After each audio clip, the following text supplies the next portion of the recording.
અમરેલી તાલુકા પોલીસે આજે ચાપાથડ ગામે શેત્રુંજી નદીના પટમાંથી ચાલી રહેલા ગેરકાયદે રેતી ચોરી કૌભાંડનો પર્દાફાશ કરીને 60 લાખ રૂપિયાથી વધુની કિંમતના કુલ 10 વાહનો જપ્ત કર્યા છે. અમરેલી જિલ્લા એસપી શ્રી સંજય ખરાતના સુપરવિઝન હેઠળ અમરેલી તાલુકા પીઆઈ ઓમદેવસિંહ જાડેજાએ કેમને સાથે રાખીને ચાપાથડ ગામે શેત્રુંજી નદીના પટ વિસ્તારમાં દરોડા પાડ્યા હતા.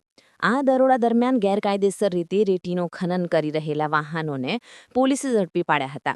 જપ્ત કરાયેલા વાહનોમાં 6 ડમ્પર, 1 ટ્રેક્ટર, 2 જેસીબી અને 1 લોડર સહિત કુલ 10 વાહનોનો સમાવેશ થાય છે, જેની કિંમત 60 લાખથી વધુ આંકવામાં આવી છે.